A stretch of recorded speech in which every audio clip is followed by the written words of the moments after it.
Hey guys, Sheri and Richerson from Experimental Homesteader Exotic Gardening, SheriandRicherson.com and biannualblogathonbash.com. And today we're going to talk some more about the foil quill.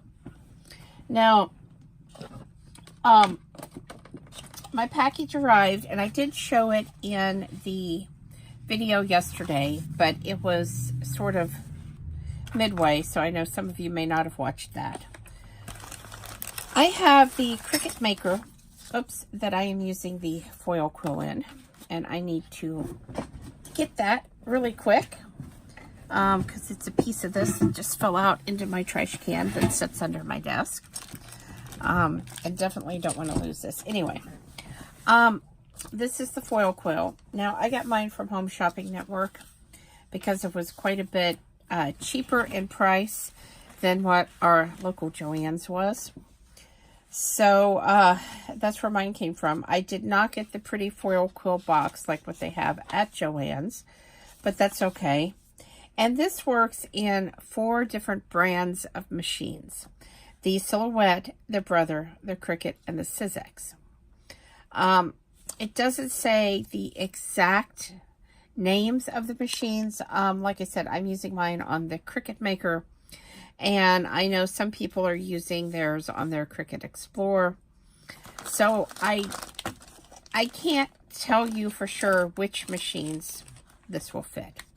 What I can tell you is it comes with 4 adapters for 4 different machines. It also comes with a metal plate that you want to set underneath of these heat pins. Now, I got all 3 pins, so I have a fine, a medium, and a bold tip. And that way, when your pin is preheating, it's not actually coming into contact with the plastic on your machines.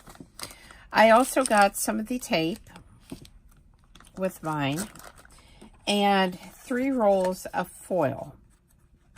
Now, I have started making things, but I got a rose gold, a silver, and a gold. And instead of buying the fancy tape that comes with this, we bought some just plain old paper tape because this is paper medical tape, because we were told that it would work just as well. And I haven't tried that yet, but that's what I'm going to do, because certainly that was a lot cheaper than buying the little thing of tape that is for the foil quill. I also bought some extra foil. This is a set of different colored pinks, and then this is a set of blues and greens and purples. Now, the foil does come in big rolls as well, but I wanted to kind of have a variety of different colors that I could work with. So that's why I bought the smaller packets. I've made 2 projects so far using my foil quill. The first one was a card that I worked on last night. And this one took quite a bit of time to actually foil. So let me see if I can get it out now. But this is the first card that I made. It's really pretty. I used the rose gold foil. And this is kind of a pearlized card. I don't know if that's coming across on video. But the card has kind of a pearl sheen there. Maybe on the back you can see it really well. And I just thought that that would look so pretty with the rose gold. So that's what I did. I was really pleased how it turned out. I was not pleased the amount of time it took. But that's to be expected because this is a pretty intricate design. Today, I wanted to try again and see how it worked and kind of play with it a little bit more. And so I made this. This is just a piece of black cardstock. It's actually the Coordinations cardstock. And the silver foil to make the fairy. And I thought, at first I was going to make a card with this. But then I realized even if I cut it down, that the fairy ended up a little bit bigger than what I thought it was going to be, because I had resized it on my Cricut clearly, for whatever reason, that resizing did not transfer to my machine. So I ended up with a really large fairy. So then I decided that this would be really pretty as a framed photo. And, you know, maybe you could put a mat around it, or a couple mats, and just put it in a really pretty frame.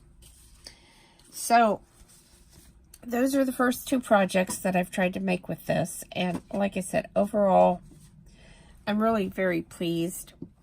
I'm really glad that I decided to go ahead and get one of these, because I was kind of on the fence. And then Home Shopping Network was out, and I tried to get our local Joann's to match price, and they weren't willing to do that. So I got a little bit frustrated because everybody was sold out of the 3 set, and I didn't want just one of the tips. I wanted all 3. Even though I have only used the fine tip so far, I did want all 3 because I may want to do some medium or even bold designs later on. And at the price, economically, it was cheaper to buy the 3-pack anyway. So then I finally noticed that Home Shopping Network did have it back in stock, and decided to go ahead and order it. And then I thought it was going to be here Friday, and it wasn't, but it came on Saturday. So like I said, I really like it. I did use the USB port on my Cricut Maker to plug it in. I did not have any problems so far, but again, you can only use it 3 hours at a time. You know, no more than 3 hours. And I haven't done that. I made the card, and then I unplugged everything and shut it down. And when I made the fairy today, that was the only project that I worked on. You know, I'm not trying to really push it to that 3-hour limit. But I do realize that some projects are more intricate and are going to take, you know, maybe half hour, 45 minutes to get all the foiling done. And it's just nice to know that, you know, if I'm doing a really big project, I do have 3 hours before I have to worry about, oh, look, you know, I need to get this shut off and stopped. So, I don't know why Cricut didn't come up with this idea first. I think it's a great idea. I had bought this laminator back here to do some foiling with, and it was kind of a pain if you want my truthful opinion about it. I mean, it works, and it looks nice, but you have to buy the printed designs, and then you have to buy the special foil that works for toner designs. And it gets kind of expensive. And I really like that I can use any of my Cricut designs that I have, or any Cricut designs that I want to create myself and upload, you know, into Cricut Design Space. And I can use those, and I can foil them. So I think it adds a whole new dimension to what I can do in my crafting. And I think the results are very professional looking. You know, a lot nicer than what I got when I used the laminator, I can tell you.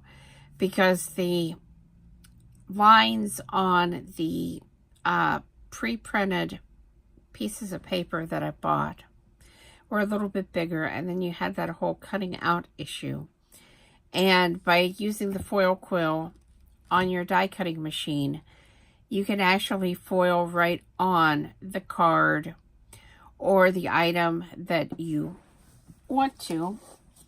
And speaking of, there is a variety of materials that this works on. And I'm going to see if I can find that list really quick. Let's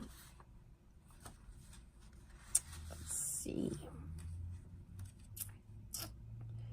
Okay, it works on paper, cardstock, bookboard, vinyl, acetate, vellum, leather, and wood. So, and it says here that the fine tip is recommended for detail and small fonts. The standard tip, or the one I'm calling the medium, is recommended for regular use. And the bold tip is recommended for thick lines. Now, this is designed to be used with the foil quill heat activated foil, But here's another tip for you. A lot of people are buying this Bow Binders Glimmer Foil. It will work with that. It will not work with any toner activated foil, but it will work with any other type of heat activated foil as far as people have been able to find out so far. I have not tested any of the other brands of foil yet, but I do intend to do that. So anyway, guys, please subscribe, thumbs up, thumbs down, comments below. Thanks for watching and have a great night.